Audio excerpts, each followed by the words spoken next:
नमस्कार, मैं हूं शिवांगी सिंह। एसआरबी न्यूज के इस खास बुलेटिन समाचार दुनिया में आपका स्वागत है।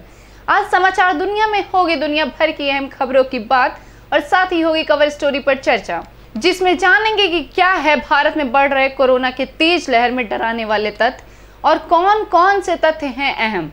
लेकिन सबसे पहले डालते हैं सुर्खियों पर नजर। कोरोना के डबल म्यूटेंट और वेरिएंट का खतरा, 20% मामले में पाए गए दोनों म्यूटेंट डबल म्यूटेंट का खतरा। पहले चरण के 30 सीटों के लिए 191 प्रत्याशी मैदान में। असम की 47 सीटों पर 267 उम्मीदवार। तहसीलदार ने नोटों सहित सरकारी दस्तावेज में लगाई आग, दरवाजा तोड़ आवास में घुसी एसीबी की टीम। शॉर्ट सर्विस कमीशन मामले में कोर्ट ने सुनाया फैसला, एसीआर का तरीका भेदभावपूर्ण और मनमाना। संयुक्त किसान मोर्चा का आह्वान, 26 मार्च को रहेगा भारत बंद। इन अहम खबरों पर हम करेंगे चर्चा, लेकिन सबसे पहले कवर स्टोरी पर करेंगे बात।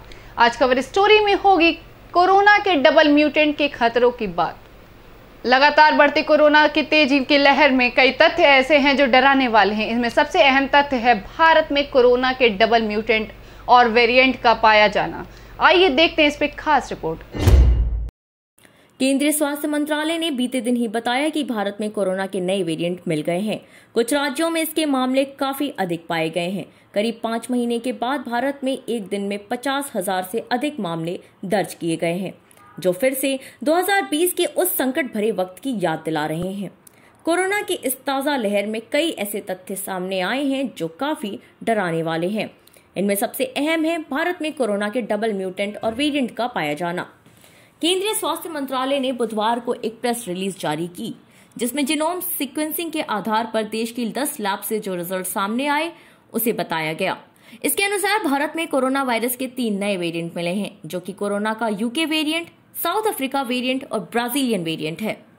हालांकि इन वेरिएंट से अभी ये सिद्ध नहीं हो पाया है कि क्या देश में अचानक बढ़े कोरोना के केस के पीछे यही मुख्य कारण है, लेकिन देश की लैब लगातार इस पर रिसर्च कर रही है।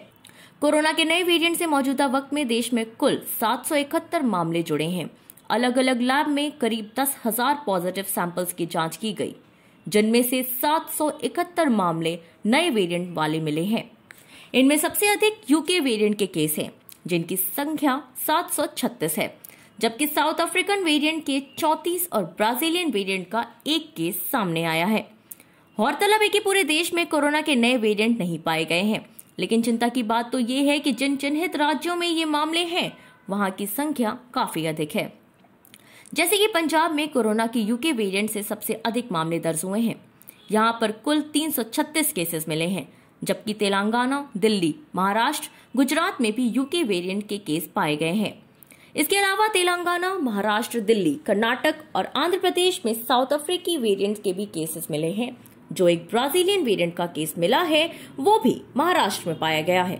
आपको बता दें कि भारत में जो अब तक कोरोना वायरस के मामले सामने आए थे वो SARS-CoV-2 वेरिएंट के थे, लेकिन जो 2 नए म्यूटेंट वेरिएंट मिले हैं उनका नाम E484Q और L452R है, जो यूके से संबंधित हैं। दिसंबर 2020 के बाद से ही महाराष्ट्र में इससे संबंधित केस बढ़े हैं। स्टडी में भी इसका जिक्र किया गया है। जानकारी के मुताबिक इस तरह के म्यूटेंट इम्यून सिस्टम को कमजोर करते हैं और संक्रमण को फैलाते हैं। गौरतलब है कि करीब 20% मामलों में ये 2 म्यूटेंट ही पाए गए हैं। यही कारण है कि चिंता बढ़ रही है। फिलहाल सरकार ने इन मामलों को काबू में पाने के लिए फिर से टेस्ट, ट्रैक और ट्रीट की नीति अपनाने का निर्देश दिया है। Special desk, SRB news. Cover story के बाद वक्त हो चला एक छोटे से ब्रेक का। मिलते हैं एक ब्रेक के बाद।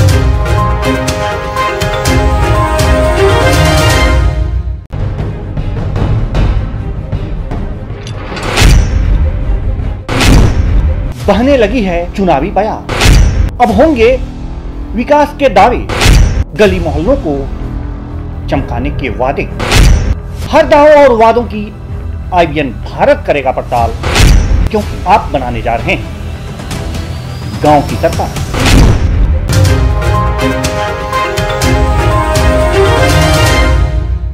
ब्रेक के बाद स्वागत है आपका आज की अहम खबरों में। बंगाल के पहले चरण में जहां टीएमसी की साख दांव पर लगी है, तो वहीं आसाम में बीजेपी को अपनी सरकार को बचाए रखने की चुनौती है। आइए देखते हैं इस पर खास रिपोर्ट। बंगाल के पहले चरण की 30 सीटों के लिए 191 प्रत्याशी मैदान में हैं, जबकि असम की 47 सीटों पर 267 उम्मीदवार हैं। यही वजह है कि सभी राजनीतिक दलों ने चुनाव प्रचार के आखिरी दिन अपनी पूरी ताकत लगा दी है। दरअसल असम विधानसभा और पश्चिम बंगाल चुनाव के पहले चरण के चुनाव प्रचार का शोर गुरुवार शाम को थम जाएगा, जहां पर शनिवार को वोटिंग होनी है। बंगाल के पहले चरण की 30 सीटों के लिए 191 प्रत्याशी मैदान में हैं, जबकि असम की 47 सीटों पर 267 उम्मीदवार हैं। बंगाल के पहले चरण में जहां टीएमसी की शाख दांव पर लगी है, तो वहीं असम में बीजेपी को अपनी सरकार को बचाए रखने की चुनौती है। यही वजह है कि सभी राजनीतिक दलों ने चुनाव प्रचार के आखिरी दिन अपनी पूरी ताकत लगा दी है। आपको बता दें कि बंगाल के पहले चरण में शनिवार को 5 जिले बांकुड़ा, पुरुलिया, झारग्राम, पश्चिमी और पूर्वी मिदनापुर जिले की 47 सीटों पर वोटिंग होनी है। जंगल महल एरिया के नाम से मशहूर इन इलाकों में आदिवासी समुदाय के वोट काफी माने जाते हैं। गौरतलब है कि एक वक्त में ये इलाका लेफ्ट पार्टियों का मजबूत गढ़ माना जाता था, लेकिन पिछले 2 विधानसभा चुनाव से यहां से टीएमसी अपनी जीत दर्ज कराती रही है। हालांकि बीजेपी 2019 के लोकसभा चुनाव में टीएमसी के गढ़ में घुसने में कामयाब रही। ऐसे में इन 30 सीटों के चुनाव काफी दिलचस्प हो गए हैं। आपको बता दें कि पहले चरण की 30 सीटों पर वोटिंग होनी है। 2016 के चुनाव में टीएमसी ने 30 सीटों में से 27 सीटों पर जीत हासिल की थी, जबकि बीजेपी खाता भी नहीं खोल पाई थी। वहीं 2 सीटों पर कांग्रेस ने कब्जा जमाया था और 1 सीट पर रेवोल्यूशनरी सोशलिस्ट पार्टी जीती थी। इस बार के चुनावी समीकरण पिछले चुनाव के मुकाबले काफी अलग हैं। फिलहाल पिछली बार एक भी सीट नहीं जीत पाने वाली बीजेपी को इस बार काफी उम्मीदें हैं। Special desk SRB news. Justice D.Y.. Chandrachud की अध्यक्षता वाली बेंच ने शॉर्ट सर्विस कमीशन में परमानेंट कमीशन के मामले में फैसला सुना लिया है। कोर्ट ने कहा है कि समाज पुरुषों के लिए पुरुषों द्वारा बनाया गया है। अगर ये नहीं बदलता है तो महिलाओं को समान अवसर नहीं मिल पाएगा। आइए देखते हैं इस पर एक खास रिपोर्ट। सुप्रीम कोर्ट ने महिला सैन्य अधिकारियों को स्थायी कमीशन देने के मामले में सेना को एक बड़ा झटका दिया है। शॉर्ट सर्विस कमीशन में परमानेंट कमीशन देने के मामले में जस्टिस डी.वाई. चंद्रचूड़ की अध्यक्षता वाली बेंच ने फैसला सुनाया। कोर्ट ने कहा है कि समाज पुरुषों के लिए पुरुषों द्वारा बनाया गया है। अगर ये नहीं बदलता है तो महिलाओं को समान अवसर नहीं मिल पाएगा।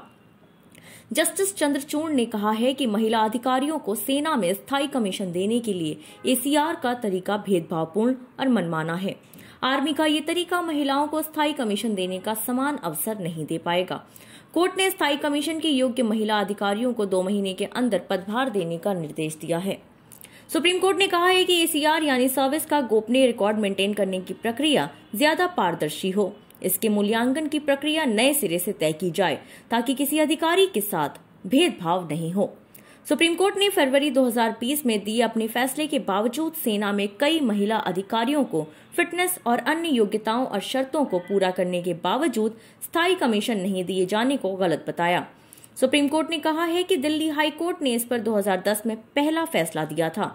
10 साल बीत जाने के बाद भी मेडिकल फिटनेस और शरीर के आकार के आधार पर स्थायी कमीशन न देना सही नहीं है। ये भेदभावपूर्ण और अनुचित है। सुप्रीम कोर्ट ने सेना को निर्देश दिया है कि वह 1 महीने के अंदर महिला अधिकारियों के लिए स्थायी कमीशन देने पर विचार करें और नियत प्रक्रिया का पालन करते हुए 2 महीने के अंदर इन अधिकारियों को स्थायी कमीशन दे। आपको बता दें कि इससे पहले पिछले साल सुप्रीम कोर्ट ने महिलाओं को परमानेंट कमीशन देने का आदेश दिया था। दिल्ली हाई कोर्ट ने 2010 में ही महिलाओं को परमानेंट कमीशन देने का आदेश दिया था, लेकिन 284 में से सिर्फ 161 महिलाओं को परमानेंट कमीशन दिया गया। इन लोगों को मेडिकल ग्राउंड पर रिजेक्ट किया गया था। सुप्रीम कोर्ट ने कहा है कि जिनको रिजेक्ट किया गया है उनको एक और मौका दिया जाए। आर्मी का मेडिकल क्राइटेरिया सही नहीं था। महिलाओं के खिलाफ भेदभाव हुआ। सुप्रीम कोर्ट ने अपने फैसले में कहा है कि महिला अफसर अपनी नौकरी के 10वें साल में जिस मेडिकल स्टैंडर्ड में थी उसी के हिसाब से उनको आंका जाए। Special desk SRB news. संयुक्त किसान मोर्चा ने 26 मार्च को सुबह 6 बजे से शाम 6 बजे तक भारत बंद का आह्वान किया है। आइए देखते हैं इस पर खास रिपोर्ट। बीते साल केंद्र द्वारा पारित किए गए 3 कृषि कानूनों के विरोध में धरनारत किसान यूनियनों के एक मोर्चे संयुक्त किसान मोर्चा ने देश के नागरिकों से 26 मार्च को भारत बंद को पूरी तरह सफल बनाने की अपील की है। आपको बता दें कि लगभग 4 महीने से किसान केंद्र के 3 नए कृषि कानूनों के खिलाफ दिल्ली की सीमाओं पर विरोध प्रदर्शन कर रहे हैं। एक समाचार एजेंसी की रिपोर्ट के मुताबिक एसकेएम ने 26 मार्च को सुबह 6 बजे से शाम 6 बजे तक भारत बंद का आह्वान किया है। इस दौरान पूरे देश में सभी सड़क और रेल परिवहन, बाजार और अन्य सार्वजनिक स्थान बंद रहेंगे। इस मामले पर किसान नेता दर्शनपाल ने कहा, हम देश के लोगों से इस भारत बंद को सफल बनाने और उनकी अन्नदाता का सम्मान करने की अपील करते हैं। वहीं किसान नेता सरदार बूटा सिंह ने कहा है कि हजारों किसान दिल्ली सीमा स्थित सिंधु, टीकरी और गाजीपुर में डेरा डालते हुए हैं। 4 महीने से कृषि कानूनों को रद्द करने और उनकी फसलों के लिए न्यूनतम समर्थन मूल्य, कानूनी गारंटी की मांग की जा रही है। 26 मार्च को हम पूरा भारत बंद रखेंगे। आपको बता दें कि इससे पहले किसान नेता बूटा सिंह बुर्जगिल ने कहा था कि कानूनों के खिलाफ हमारा विरोध 4 महीने पूरे होने पर हम 26 मार्च को पूर्ण भारत बंद रखेंगे। शांतिपूर्ण बंद सुबह से शाम तक प्रभावी रहेगा। किसान नेताओं ने यह भी कहा है कि 28 मार्च को होलिका दहन के दौरान कृषि कानूनों की प्रतियां जलाई जाएंगी। वहीं आंध्र प्रदेश में सत्तारूढ़ वाईएसआर कांग्रेस पार्टी ने 26 मार्च को भारत बंद को समर्थन दिया है। दोपहर 1 बजे के बाद राज्य के सभी सरकारी संस्थान खुले रहेंगे और दोपहर में आरटीसी बसें चलेंगी। बंद के दौरान सभी आपातकालीन स्वास्थ्य सेवाएं चलती रहेंगी। वहीं व्यापारी इस भारत बंद में शामिल होंगे या नहीं, ये उन पर निर्भर करता है। महानगर व्यापार मंडल के महासचिव अशोक चावला ने बताया है कि भारत बंद के दौरान संघ तटस्थ रहेगा। चावला ने यह भी कहा है कि कोई भी एसोसिएशन किसी को भी अपनी दुकानें बंद करने या उसे खुले में रखने के लिए मजबूर नहीं करेगा। व्यापारी अपने फैसले लेने के लिए स्वतंत्र हैं, उन पर किसी प्रकार का कोई दबाव नहीं है। Special desk SRB news. Rajasthan के सिरोही में भ्रष्टाचार निरोधक ब्यूरो पाली की टीम ने बड़ी कार्रवाई करते हुए राजस्व विभाग के आरआई को 1 लाख रुपए की रिश्वत लेते हुए गिरफ्तार कर लिया है। आइए देखते हैं इस पर एक खास रिपोर्ट। राजस्थान के सिरोही में भ्रष्टाचार निरोधक ब्यूरो पाली की टीम ने मामले को संलिप्तता में लिया और तहसीलदार के आवास पर पहुंचे। एसीबी टीम के तहसीलदार के घर पहुंचते ही तहसीलदार ने खुद को आवास में बंद कर लिया और अंदर अवैध तरीके से वसूल किए नोट और सरकारी दस्तावेजों में आग लगा दी। ऐसा माना जा रहा है कि रिश्वत मामले में संबंध साक्ष्यों को नष्ट करने के लिए ही तहसीलदार ने ये आग लगाई थी। इसे देखते हुए एसीबी टीम की ओर से मशक्कत कर दरवाजा तोड़वाकर तहसीलदार कल्पेश जैन को गिरफ्तार कर लिया गया। जानकारी के मुताबिक क्षेत्र में आंवला की छाल के ठेके को लेकर भावरी स्वरूपगंज आरआई परबत सिंह की ओर से सोजत निवासी परिवादी मूल सिंह से 5 लाख रुपए रिश्वत की मांग की गई थी। शिकायत मिलने पर मामले के भौतिक सत्यापन के बाद 1 लाख की रिश्वत देना तय हुआ।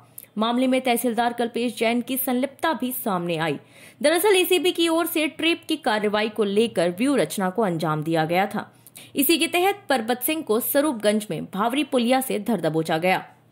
आपको बता दें कि मामले में तहसीलदार कल्पेश जैन की संलिप्तता पर तहसीलदार को गिरफ्तार करने एसीबी टीम पिंडवाज पहुंची, लेकिन कार्रवाई की भनक लगते ही तहसीलदार ने खुद को अपने घर में बंद कर लिया।